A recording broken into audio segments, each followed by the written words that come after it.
வணக்கம். சுப்ரீம் செய்திகளுக்காக இரா செல்வமணி. இன்றைய முதன்மை செய்திகள். புதுச்சேரி மக்களவைத் தேர்தலில் போட்டியிட்ட வேட்பாளர்கள் அனைவரும் ஜூன் 30ஆம் தேதிக்குள் தேர்தல் செலவு கணக்குகளை தாக்கல் செய்ய வேண்டும் என தேர்தல் துறை உத்தரவிட்டுள்ளது.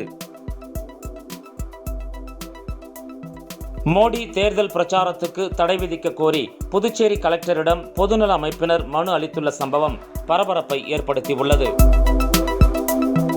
புதுச்சேரி அரசு பள்ளி மற்றும் தனியார் பள்ளி மாணவர்கள் கோடை சிறப்பு பயிற்சியில் பங்கேற்க அழைப்பு விடுக்கப்பட்டுள்ளது. காரைக்காலில் துறைமுகத்தில் இருந்து லாரிகளில் ஏற்றிச் செல்லும் நிலக்கரி சாலையில் சிதறியதால் 5க்கும் மேற்பட்ட இருசக்கர வாகன ஓட்டிகள் சறுக்கி விழுந்து காயமடைந்தனர். இனி விரிவான செய்திகள். புதுச்சேரி மக்களவைத் தேர்தலில் போட்டியிட்ட வேட்பாளர்கள் அனைவரும் ஜூன் 30ஆம் தேதிக்குள் தேர்தல் செலவு கணக்குகளை தாக்கல் செய்ய வேண்டும் என தேர்தல் துறை உத்தரவிட்டுள்ளது. புதுச்சேரி மக்களவைத் தேர்தலில் வேட்பாளராக போட்டியிட்டவர்கள் ரூபாய் 75 லட்சம் வரை செலவு செய்யலாம் என அறிவிக்கப்பட்டிருந்தது. ஆனால் தேர்தலில் பங்கேற்ற அரசியல் கட்சிகள் செலவு செய்ய உச்சவரம்பு இல்லை எனவும் கூறப்பட்டது. புதுச்சேரி தொகுதியில் 7 அரசியல் கட்சி வேட்பாளர்கள் உட்பட 26 பேர் போட்டியிட்டனர். அரசியல் கட்சி வேட்பாளர்கள் பிரச்சாரத்துக்கு செலவழித்த அளவுக்கு சுயேட்சைகள் யாரும் செலவிடவில்லை. இந்த நிலையில் வேட்பாளர்களின் அனைத்து செலவினங்களையும் தேர்தல் செலவின பிரிவு கண்காணித்து பதிவு செய்துள்ளது. கடந்த 14ஆம் தேதி வரை அனைத்து வேட்பாளர்களும் தங்கள் செலவின கணக்கை தாக்கல் செய்துள்ளனர். சில வேட்பாளர்கள் மட்டும் கடந்த 15ஆம் தேதி முதல் 19ஆம் தேதி வரை கணக்கு தாக்கல் செய்யவில்லை. வரும் ஜூன் 4ஆம் தேதி தேர்தலில் பதிவான வாக்குகள் எண்ணப்பட உள்ளன. இதையொட்டி அன்றைய தினம் முகவர்களுக்கு செலவு செய்ய வேண்டியிருக்கும். எனவே அன்றைய தின செலவு கணக்கும் வேட்பாளர்கள் கணக்கில் சேர்க்கப்படும் நிலை உள்ளது. வாக்கு எண்ணிக்கையிலிருந்து 26 நாட்கள் கழித்து முழு தேர்தல் செலவு கணக்கையும் வேட்பாளர்கள் தாக்கல் செய்ய வேண்டும் என கூறப்பட்டிருந்தது. எனவே வரும் ஜூன் 30ஆம் தேதிக்குள் அனைத்து வேட்பாளர்களும் தங்கள் தேர்தல் செலவின கணக்குகளை முழுமையாக தாக்கல் செய்ய வேண்டும் என தேர்தல் துறை தற்போது உத்தரவிட்டுள்ளது.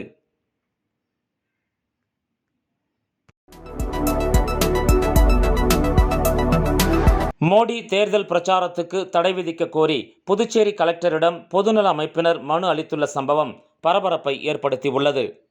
புதுச்சேரி மனித உரிமைகள் மற்றும் நுகர்வோர் பாதுகாப்பு அமைப்பின் பொதுச் செயலாளர் முருகானந்தம் தலைமையில் புதுச்சேரி சமூக அமைப்பினர் புதுச்சேரி மாவட்ட தேர்தல் அதிகாரியும் கலெக்டருமான குலோத்துங்கனை சந்தித்து மனு அளித்தனர். அம்மனுவில் தேர்தலின் போது வாக்குகளை பெற சாதி அல்லது மத வகுப்புவாத உணர்வுகளை தூண்டிவிடக்கூடாது. ஆனால் பிரதமர் நரேந்திர மோடி ராஜஸ்தான் தேர்தல் பிரச்சார பொதுக்கூட்டத்தில் முஸ்லிம்களுக்கு எதிராக பேசியுள்ளார். தேர்தல் நடத்தை விதிமுறைகளை மீறி உள்ளார். அவரது பேச்சின் தாக்கம் இந்துக்கள் மற்றும் முஸ்லிம்கள் ஆகிய இருவரது மனங்களிலும் எத்தகைய தாக்கம் மற்றும் வெறுப்புணர்வை ஏற்படுத்தி இருக்கும் என்பதை நாம் நினைத்து பார்க்க வேண்டியுள்ளது. தேர்தலில் வெற்றி பெற்று அதிகாரத்தை கைப்பற்ற வேண்டும் என்ற நோக்கத்திற்காக திட்டமிட்டு இந்தியாவில் மத வெறுப்புணர்வை ஏற்படுத்தும் பிரதமர் நரேந்திர மோடி மீது தேர்தல் ஆணையம் நடவடிக்கை மேற்கொள்ள வேண்டும். மேலும் அவரது தேர்தல் பிரச்சாரத்துக்கு தடை விதிக்க வேண்டும் என அம்மனுவில் குறிப்பிடப்பட்டுள்ளது.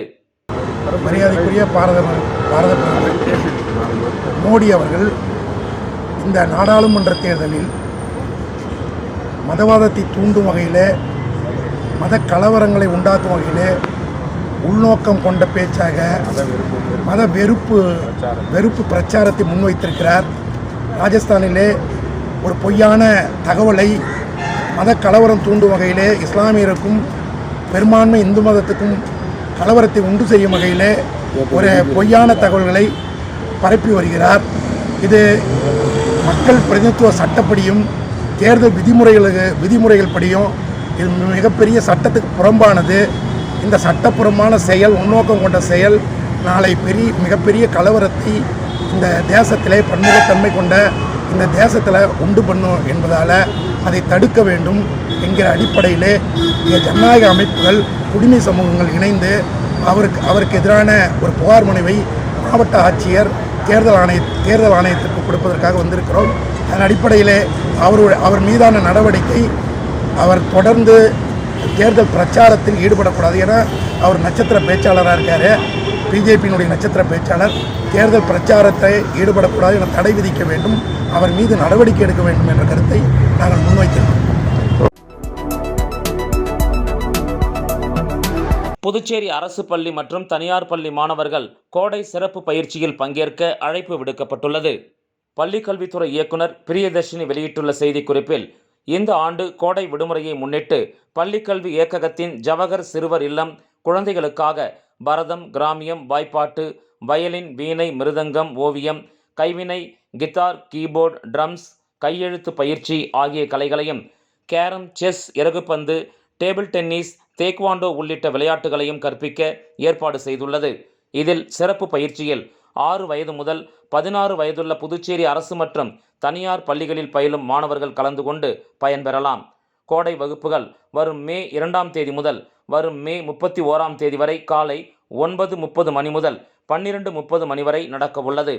இதற்கான விண்ணப்ப படிவங்களை புதுச்சேரி ஜவஹர் இல்லம், லாஸ்பேட்டை, கோலக்கார அரங்கசாமி நாயக்கர் அரசு நடுநிலைப்பள்ளி, கதிர்காமம் அரசு மேல்நிலைப்பள்ளி, நோனாங்குப்பம் அரசு மேல்நிலைப்பள்ளி, வில்லியனூர் அரசு பெண்கள் நடுநிலைப்பள்ளி ஆகிய மையங்களில் வரும் 29ஆம் தேதி முதல் பெற்றுக்கொள்ளலாம் என குறிப்பிடப்பட்டுள்ளது.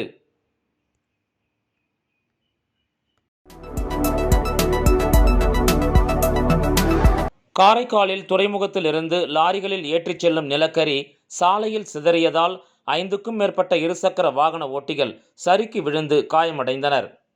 காரைக்கால் மாவட்டத்தில் தனியார் துறைமுகத்திலிருந்து பல்வேறு பகுதிகளுக்கு நிலக்கரி ஏற்றுமதி செய்யப்படுகிறது. கப்பலில் வரும் நிலக்கரியை ரயில் மற்றும் லாரிகள் மூலம் தமிழக பகுதியில் உள்ள பல்வேறு பகுதிகளுக்கு கொண்டு செல்லப்படுகிறது. தினசரி 100க்கும் மேற்பட்ட லாரிகளில் நிலக்கரி ஏற்றிச் செல்லப்படுகிறது. லாரிகளில் அளவுக்கு அதிகமாக நிலக்கரியை ஏற்றிச் செல்வதால் சாலை நெடுகிலும் நிலக்கரி சிந்தி சிதறி கிடக்கின்றன. இதனால் அவ்வழியே செல்லும் வாகன ஓட்டிகள் அடிக்கடி விபத்தில் சிக்குகின்றனர். இந்த நிலையில் சிதறி கிடந்த நிலக்கரியில் நேற்று 5க்கும் மேற்பட்ட இருசக்கர வாகனங்கள் அடுத்தடுத்து சறுக்கி விழுந்ததில் பலர் படுகாயமடைந்தனர். இச்சம்பவம் குறித்த சிசிடிவி கேமரா காட்சிகள் சமூக வலைதளத்தில் வைரலாகி வருகிறது. சார் வணக்கம் சார். இப்போ நேற்று நடந்த சம்பவத்தை பார்த்தீங்கன்னா கிட்டத்தட்ட ஒரு 10 பேருக்கு மேல இந்த இடத்துல வந்து நிலக்கரி சரிவுனால அந்த நிலக்கரி சரிவுல அந்த ஏற்பட்ட நிலக்கரி வந்து பார்டர்ஸ் மாதிரி இருக்கு சார். அந்த பார்டர்ஸ் மேல நிறைய கொட்டி கிடக்கிறதுனால ஏகப்பட்ட விபத்துகள் வந்து நடந்துட்டு இருக்கு சார். நேற்று நடந்ததுனால தீவிரமா வந்து டிவி சேனல் மூலமா கட்டி கொடுத்ததுனால இன்னைக்கு பாத்தீங்கன்னா தீவிரமா இன்னைக்கு அவங்க இந்த மாவட்ட ஆட்சியர் நேரடியா வந்து சம்பவ இடத்துக்கு வந்து இன்னைக்கு தூய்மை பணியில் ஈடுபட்டு இன்னைக்கு இந்த இடத்த வந்து அவ்வளவு ஒரு விஷயத்துல இருந்து கவனம் பண்ணிருக்காங்க சார். இது மட்டும் சார், இது ஒரு 3 மாசத்துக்கு முன்னாடி இது ஒருத்தர் ஒரு வயசானவங்க ஃபேமிலியோட போனவங்க வந்து காவு வாங்கிட்டு சார். இந்த இடத்துல நிலக்கரியில சரிவி ஒரு பஸ் வரவங்க வந்து கூட வந்து அடிச்சு அப்படியே ஸ்பாட்லயே அவுட் ஆகிருக்காங்க சார் இந்த இடத்துல. இது மட்டும் இல்லாம இந்த இடத்துல பேருகதையா நிறைய விஷயங்கள் நடந்துட்டு இருக்கு. இதனால உடனே நம்ம மாவட்ட ஆட்சியர் மூலியமா நிலவெடுத்து இந்த இடத்துல வந்து ஸ்பீட் பிரேக் வேகத்தடை அமைச்சிருக்க மாதிரி டிவி சேனல்கள் நான் கேட்டுக்கிறேன் சார். இது மட்டும் இல்லாம இது வந்து நிறைய விஷயங்களை வந்து இந்த கரினால நிறைய விஷயங்கள் நடந்துட்டு தான் இருக்கு. இது வந்து இந்த விஷயத்தோட போகாம இன்னும் நீங்க எல்லாரும் கொஞ்சம் ஸ்டெப் எடுத்து இது மூலமா நீங்க ஒரு நடவடிக்கை எடுக்கிற மாதிரி டிவி சேனல் அனைவரையும் நான் கேட்டுக்கிறேன் சார். JCI பாண்டிச்சேரி மற்றும் SRM வித்யா மந்திர் மேல்நிலைப்பள்ளி இணைந்து பல் மருத்துவ முகாமை நடத்தின. JCI பாண்டிச்சேரி மற்றும் SRM வித்யா மந்திர் மேல்நிலைப்பள்ளியுடன் இந்திரா காந்தி பல் மருத்துவமனை இணைந்து இலவச பல் மருத்துவ முகாமினை பொறையூர் பேட்டில் அமைந்துள்ள அரசு தொடக்கப்பள்ளி வளாகத்தில் பொதுமக்கள் நலனுக்காக நடத்தியது. இந்த முகாமில் இலவச பல் பரிசோதனை, பல் அடைத்தல், பல் அகற்றுதல் மற்றும் பல் சுத்தம் செய்தல் ஆகியவை நடைபெற்றது. இந்த நிகழ்ச்சியில் திரளான பொதுமக்கள் கலந்து கொண்டு பயன்பெற்றனர். இந்த நிகழ்ச்சியை JCI பாண்டிச்சேரியின் தலைவர் JC ஜெகதீஷ், SRM பள்ளியின் தாளாளர் திரு ஆனந்த் மற்றும் பொறையூர் பஞ்சாயத்து நிர்வாகிகள் ஆகியோர் குத்துவிளக்கு ஏற்றி விழாவை தொடங்கி வைத்தனர். இந்த நிகழ்ச்சிக்கான ஏற்பாடுகளை முன்னாள் JCI தலைவர்கள் JC சித்தானந்தம், JC தேவநாதன் மற்றும் JCI நிர்வாகி JC விஜயவர்தன் மற்றும் SRM பள்ளி ஆசிரியைகள் மற்றும் பஞ்சாயத்து நிர்வாகிகள் செய்திருந்தனர். புதுவை மாநிலத்தை அடுத்த மோட்சக்குளம் கிராமத்தில் எழுந்தருளி உள்ள ஸ்ரீ முத்துமாரியம்மன் ஆலயத்தில் நடைபெற்ற செடல் உற்சவத்தில் பக்தர்கள் அலகு குத்தி நேர்த்திக்கடன் செலுத்தினர். நெட்டப்பாக்கம் அருகே உள்ள மோட்சக்குளம் கிராமத்தில் அமைந்துள்ள முத்துமாரியம்மன் ஆலயத்தில் 62ஆம் ஆண்டு செடல் உற்சவ பெருவிழா சிறப்பாக நடைபெற்றது. கடந்த வெள்ளிக்கிழமை கொடியேற்றத்துடன் இவ்விழா தொடங்கியது. தொடர்ந்து அம்மனுக்கு சாகை வார்த்தல் நிகழ்ச்சியும் ஐயனாரப்பனுக்கு ஊரணி பொங்கல் வைக்கும் நிகழ்ச்சியும் நடைபெற்றது. மாலை 5 மணிக்கு பக்தர்கள் பூச்சட்டி எடுத்தல், அலகு குத்துதல், செடல் குத்தி கொள்ளுதல் உள்ளிட்ட நேர்த்திக் கடன்களை செலுத்தினர். இரவு அம்மன் சிறப்பு அலங்காரத்தில் அலங்காரம் செய்யப்பட்டு வீதி உலா நடைபெற்றது. அதனைத் தொடர்ந்து மறுநாள் அம்மனுக்கு மஞ்சள் நீர் உற்சவம் நடைபெற்றது. இவ்விழாவிற்கான ஏற்பாடுகளை கோயில் அறங்காவல் குழுவினர் செய்திருந்தனர்.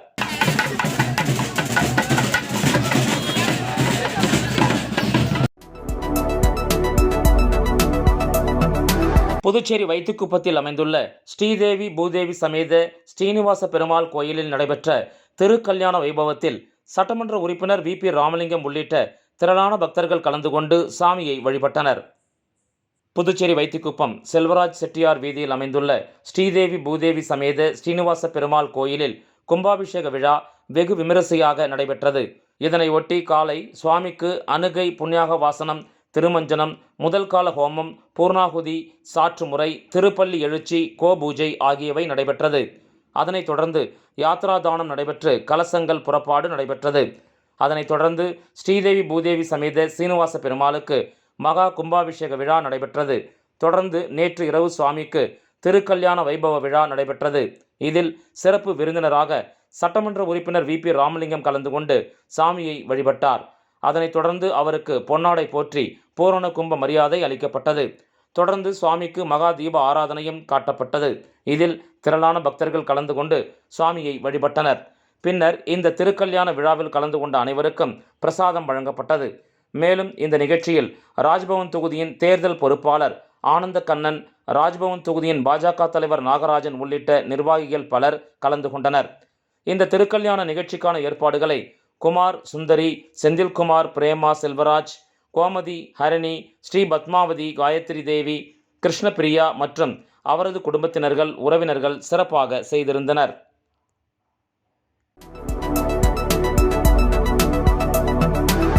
ஏலச்சீட்டு நடத்தி ரூபாய் 1.30 கோடி மோசடி செய்த தம்பதியை போலீசார் கைது செய்தனர். புதுச்சேரி சஞ்சீவி நகரைச் சேர்ந்தவர் ரத்தினம், இவரது மனைவி முத்தம்மாள். இவர்கள் சஞ்சீவி நகர், புதுப்பாக்கம், ஆலங்குப்பம், துறவை உள்ளிட்ட சுற்றுவட்டார பகுதிகளில் உள்ள பொதுமக்களை சேர்த்து ஏலச்சீட்டு நடத்தி வந்துள்ளனர். இந்த ஏலச்சீட்டில் அப்பகுதியில் உள்ள ஏராளமான பொதுமக்கள் மாதந்தோறும் பணம் கட்டி வந்தனர். மொத்தம் ரூபாய் 1.30 கோடிக்கு மேல் பணம் கட்டி உள்ளதாக கூறப்படுகிறது.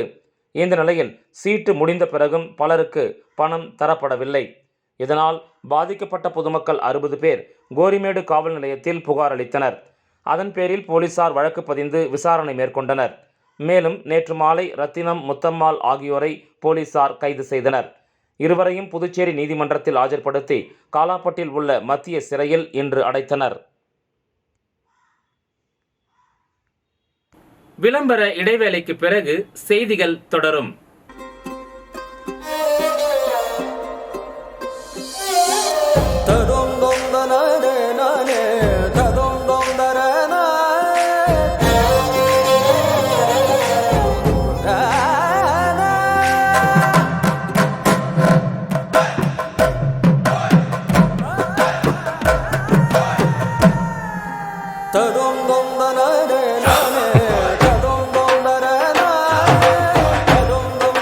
One India, one emotion. Weddings by Jose Alucas. செய்திகள் தொடர்கின்றன. கைலி பனியனுடன் மூட்டை சுமக்கும் புதுச்சேரி முன்னாள் அமைச்சர் கமலக்கண்ணனின் வீடியோ வைரலாகி வருகிறது. புதுச்சேரி மாநிலத்தில் முன்னாள் வேளாண் துறை அமைச்சராக கமலக்கண்ணன் இருந்து வந்தார். இவர் புதுச்சேரி மாநிலம் காரைக்காலை அடுத்த அம்பகரத்தூர் பகுதியில் விளைநிலங்கள் வைத்து விவசாயம் செய்து வருகிறார். இந்த நிலையில் முன்னாள் அமைச்சர் கமலக்கண்ணன் தனது வயலில் அறுவடை செய்யப்பட்ட நெல்களை அம்பகரத்தூர் பகுதியில் உள்ள தனியார் நெல் கொள்முதல் நிலையத்தில் விற்பனை செய்வதற்காக கொண்டு வந்துள்ளார். அப்பொழுது நெல் மூட்டை இறக்குவதற்கு பணியாளர்கள் குறைவாக இருந்ததால் தான் கொண்டு வந்திருந்த நெல் மூட்டைகளை தானே முன்வந்து டிராக்டரில் இருந்து இறக்கி நெல் கொள்முதல் நிலையத்தில் இறக்கும் வீடியோ சமூக வலைதளங்களில் வைரலாகி வருகிறது.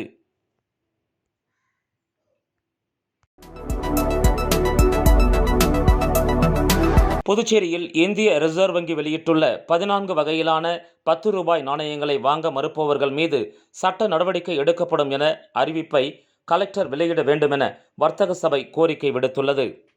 புதுச்சேரி வர்த்தக சபை தலைவர் குணசேகரன் வெளியிட்டுள்ள செய்திக்குறிப்பில், இந்திய ரிசர்வ் வங்கி 14 வடிவிலான 10 ரூபாய் நாணயங்கள் செல்லும் என தெரிவித்து, அவைகளை வாங்குவது குறித்த விழிப்புணர்வை ஏற்படுத்த பல்வேறு நடவடிக்கைகளை மேற்கொண்டது. ஆனாலும் நாணயங்களை வாங்க பலரும் தயங்கி வருகின்றனர். இதனால் புதுச்சேரி வணிக பெருமக்கள் பெரும் சிரமத்திற்கு உள்ளாகி வருகின்றனர். குறிப்பாக வாடிக்கையாளர் பலர் 10 ரூபாய் நாணயங்களை வாங்க மறுத்து வாக்குவாதத்தில் ஈடுபடுகின்றனர். இதனால் வணிகம் பாதிப்பதுடன் வணிகர்கள் பெரும் மன உளைச்சலை அடைகின்ற சூழல் தற்போது புதுச்சேரியில் உருவாகி உள்ளது. இதேபோன்ற சூழல் தமிழகத்தில் உருவான போது அம்மாநில அரசு அந்தந்த மாவட்ட கலெக்டர்களுக்கு உரிய அறிவுறுத்தல்கள் வழங்கி உடனடியாக 10 ரூபாய் நாணயங்கள் அனைத்தையும் செல்லும் என்றும் அதை வாங்க மறுப்பது குற்றம் என்ற அறிவிப்பை வெளியிட்டு அந்த சிக்கலுக்கு தீர்வு கண்டனர். அதனை போன்ற ஒரு பொது அறிவிப்பை புதுச்சேரி மற்றும் காரைக்கால் மாவட்ட கலெக்டர்கள் இந்த பிரச்சினைக்கு தீர்வு காண வேண்டும் என அதில் குறிப்பிடப்பட்டுள்ளது.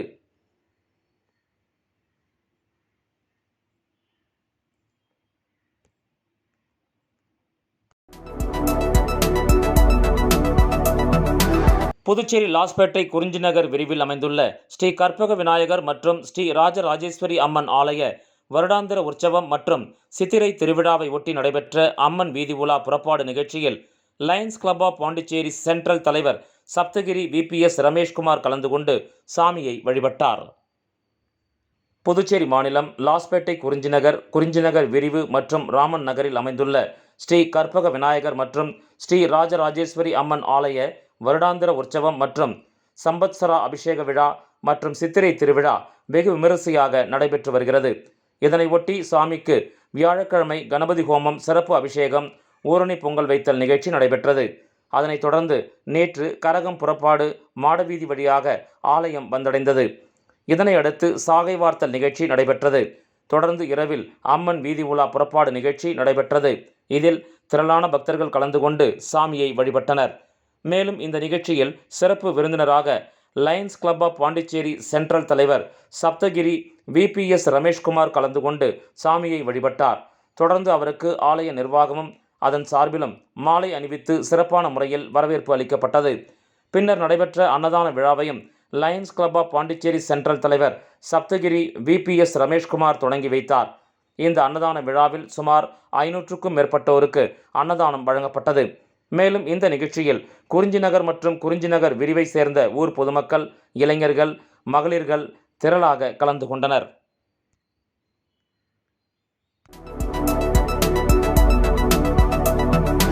காரைக்காலில் கஞ்சா வழக்கு குற்றவாளிகள் வீடுகளில் போலீசார் இரவு நேரத்தில் தீவிர சோதனை மேற்கொண்டனர்.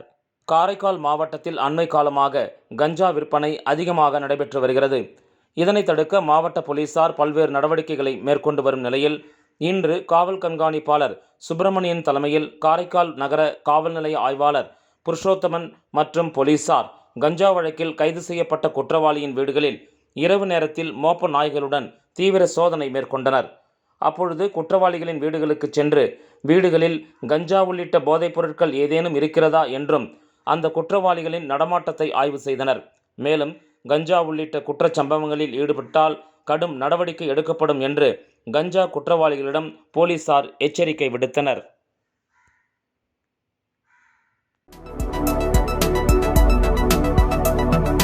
திருநள்ளாறில் அமைந்துள்ள உலக பிரசித்தி பெற்ற ஸ்ரீ சனீஸ்வர பகவான் ஆலயத்தில் சாமி தரிசனத்திற்கு ஆயிரக்கணக்கான பக்தர்கள் குவிந்தனர். காரைக்கால் மாவட்டம் திருநள்ளாறில் அமைந்துள்ள உலக பிரசித்தி பெற்ற அருள்மிகு ஸ்ரீ தர்பாரணீஸ்வரர் தேவஸ்தானம் ஸ்ரீ சனீஸ்வர பகவான் ஆலயத்திற்கு ஏராளமான பக்தர்கள் வந்து தரிசித்து செல்வது வழக்கம். மேலும் பள்ளிகள் விடுமுறையை தொடர்ந்து குடும்பத்துடன் சுற்றுலா செல்வோர் ஆலயங்களுக்கும் சென்று சாமி தரிசனம் செய்து வருகின்றனர்.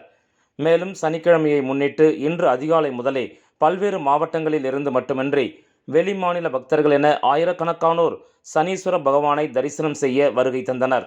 முன்னதாக திருநள்ளாறின் புனித தீர்த்தமான நலத்தீர்த்த குளத்தில் புனித நீராடி அதன் பின்னர் சனி பகவானை வழிபட்டனர். மேலும் பொதுமக்கள் நீண்ட வரிசையில் காத்திருந்து 2 மணி நேரத்திற்கு மேலாக நீண்ட வரிசையில் நின்று சனீஸ்வர பகவானை தரிசனம் செய்தனர். மேலும் எல் தீபம் ஏற்றும் இடத்திலும் பக்தர்கள் கூட்டம் மிகுதியாக இருந்தது. ஆயிரக்கணக்கான பக்தர்கள் குவிந்துள்ளதால் திருநள்ளாறு பகுதியில் 50க்கும் மேற்பட்ட போலீசார் மற்றும் தன்னார்வலர்கள் பாதுகாப்பு பணியில் ஈடுபட்டுள்ளனர்.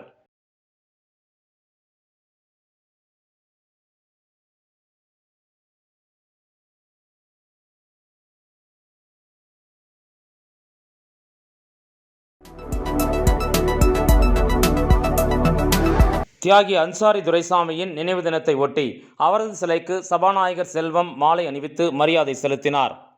புதுச்சேரி அரசு மற்றும் விளம்பரத்துறை சார்பில் தியாகி அன்சாரி துரைசாமியின் 30ஆம் ஆண்டு நினைவு தினம் அனுசரிக்கப்பட்டது. இதனையொட்டி அதிதி ஹோட்டல் அருகே உள்ள அவரது சிலைக்கு அரசு சார்பில் சபாநாயகர் செல்வம், துணை சபாநாயகர் ராஜவேலு, சட்டமன்ற உறுப்பினர் பாஸ்கர் என்கிற தட்சிணாமூர்த்தி ஆகியோர் மாலை அணிவித்து மரியாதை செலுத்தினர். அதனைத் தொடர்ந்து முன்னாள் எம்எல்ஏ இளங்கோ, பாமக மாநில அமைப்பாளர் கணபதி மற்றும் அன்சாரி துரைசாமியின் குடும்பத்தினர் அவரது சிலைக்கு மாலை அணிவித்து மரியாதை செலுத்தினர். இதனைத் தொடர்ந்து அம்பலத்தடையார் மடத்து வீதியில் உள்ள அவரது இல்லத்தில் அன்சாரி குடும்பத்தினர் சார்பில் அன்னதானம் வழங்கப்பட்டது.